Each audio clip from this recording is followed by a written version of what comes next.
Rabbi इश्रह ली सदरी वयस्सिर ली अमरी वहलुल उक़दतम मिन लिसानी यफ़क़हू क़ौली। अस्सलाम वालेकुम स्टूडेंट्स, आज का हमारा टॉपिक है comparison between the properties of sulphur and oxygen. अब इस टॉपिक में आज के लेक्चर में हमने क्या पढ़ना है, एक कंपैरिजन तो हमने पढ़ना ही पढ़ना है, लेकिन इससे हमें एक और फायदा होने वाला है। और वो क्या फायदा होने वाला है कि हमें एक जो है वो शॉर्ट या ब्रीफ जो है वो इनकी प्रॉपर्टीज ऑक्सीजन की और सल्फर की, वो उनका ब्रीफ इंट्रोडक्शन जो है वो हमें मिल जाएगा।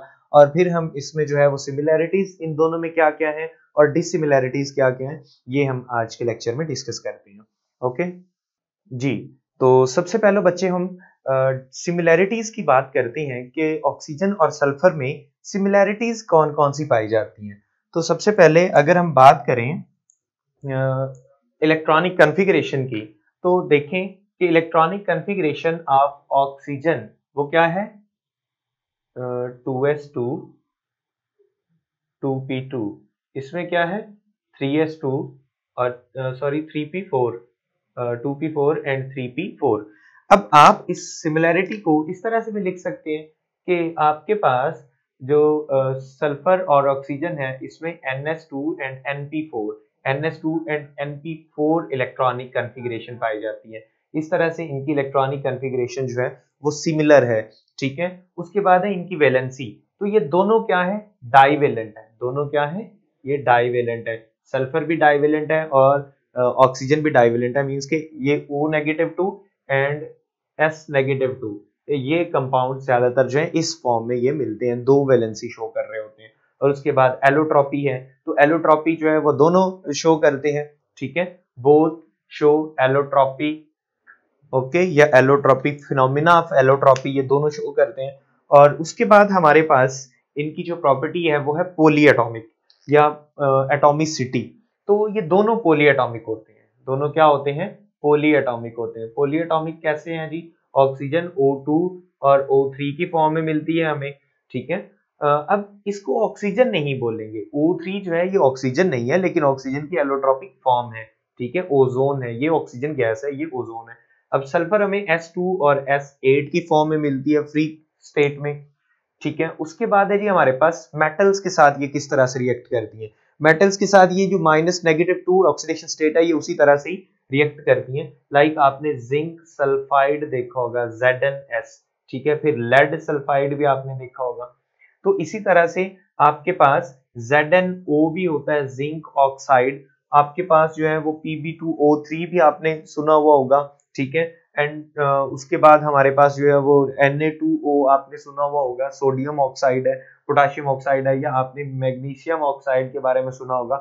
मेटल्स के साथ ये दोनों ही रिएक्ट करते हैं, -2 ऑक्सीडेशन स्टेट होती है। और नॉन मेटल्स के साथ, ये नॉन मेटल्स के साथ भी दोनों ही रिएक्ट करते हैं, लाइक ऑक्सीजन H2O और CO2 नॉन मेटल्स के साथ, ये इसके कंपाउंड है NO2 एंड NO जो है N2O5 NO, ये सारे के सारे कंपाउंड्स जो है वो इनके किन के साथ है, नॉन मेटल्स के साथ है। सल्फर भी इस तरह से, हाइड्रोजन सल्फाइड H2S और आपके पास कार्बन डाइसल्फाइड CS2, इस तरह से ये जो है मौजूद होता है। और उसके बाद है जी occurrences.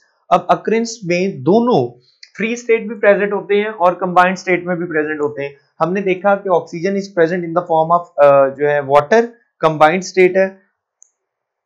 Sulphur in the form of zinc sulphide, lead sulphide, और फिर ये एलिमेंटल सल्फर भी मौजूद है। आपके पास ये मॉलिक्यूलर ऑक्सीजन फ्री स्टेट में एटमॉस्फेयर में फिर भी होती है। तो दोनों जो है फ्री एंड कंबाइंड स्टेट, दोनों किसमें, फ्री एंड कंबाइंड स्टेट, दोनों कंबाइंड स्टेट में भी मिलती हैं और फ्री स्टेट में भी मिलती हैं। और उसके बाद है जी मेटेलिक कैरेक्टर, तो प्योरली नॉन मेटल्स हैं, दोनों क्या हैं, प्योरली नॉन मेटल्स हैं। क्लियर हो गया यहां तक। तो उसके बाद हम आते हैं जी डिसिमिलैरिटीज की तरफ, कि ऑक्सीजन और सल्फर के अंदर डिसिमिलैरिटीज क्या क्या हैं। सबसे पहला है जी एलोट्रॉपिक फॉर्म। तो एलोट्रॉपिक फॉर्म आप देखें, ऑक्सीजन की सिर्फ दो एलोट्रॉपिक फॉर्म है, O2 एंड O3, जबकि सल्फर की 3 एलोट्रॉपिक फॉर्म्स हैं। हमने पढ़ा था अल्फा, बीटा एंड गामा, ये 3 एलोट्रॉपिक फॉर्म्स हैं, जिसको हम रोम्बिक, मोनोक्लिनिक और प्लास्टिक सल्फर भी बोलते हैं।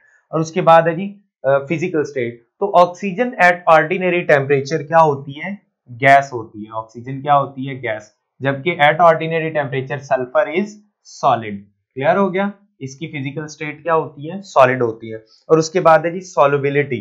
तो ऑक्सीजन, हमने जब इनकी अकरेंस की बात कर रहे थे तब डिसॉल्व्ड ऑक्सीजन की बात की थी। ये स्पेरिंगली सॉल्युबल होती है पानी में। Oxygen is sparingly soluble in water, ठीक है।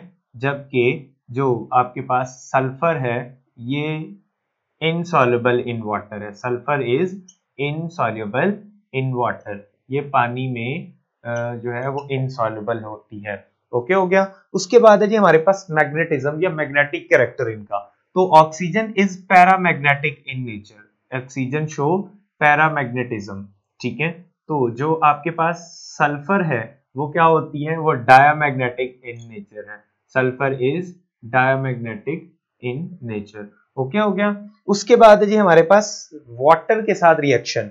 तो ऑक्सीजन जो है रिएक्शन वाटर के साथ शो नहीं करती, oxygen doesn't react with water. जबकि सल्फर जो है, अगर हम हॉट वाटर, बल्कि हॉट वाटर नहीं स्टीम के साथ अगर सल्फर का रिएक्शन करवाएं, स्टीम, ठीक है, प्लस सल्फर, तो आपके पास क्या बनता है, हाइड्रोजन सल्फाइड प्लस आपके पास सल्फर डाइऑक्साइड मिलते हैं, ठीक है। तो ये सल्फर जो है ये स्टीम के साथ मींस के वाटर के साथ एट हाई टेम्परेचर जो है वो रिएक्ट करती है। और उसके बाद है रिएक्शन विद एसिड्स।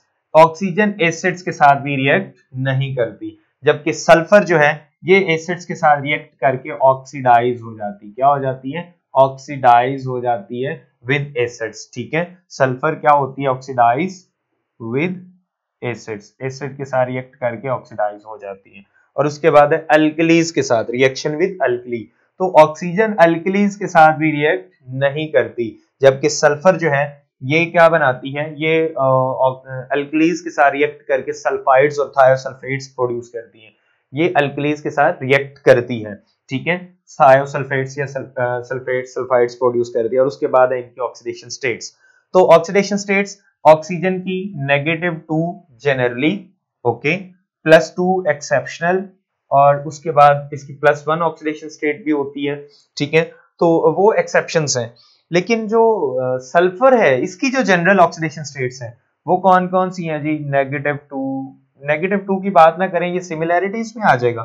हम बात करते हैं जी डिसिमिलैरिटीज की, +2, +4 and +6। Oxygen show just -2 generally, okay, जबकि ये +2, +4 एंड +6 ऑक्सीडेशन स्टेट शो करती है। ऑक्सीजन +2 भी शो करती है, ऐसा नहीं है कि +2 ऑक्सीडेशन स्टेट शो नहीं करती। वो तो सल्फर आपके पास -2 भी उस तरह से ऑक्सीडेशन स्टेट शो करती है, जबकि +4 और +6 ऑक्सीडेशन स्टेट्स ऑक्सीजन शो नहीं करती। और उसके बाद है जी कंबस्टिबिलिटी। तो oxygen helps in combustion, oxygen helps in combustion, combustion में ऑक्सीजन जो है वो बहुत हेल्प आउट करती है। जबकि जो सल्फर है वो कंबस्शन में हेल्प नहीं करती, बल्कि इटसेल्फ कंबस्टिबल है, वो खुद जल जाती है, itself combustible. Sulphur is itself combustible, वो खुद जल जाती है। ओके हो गया, यहाँ तक क्लियर है।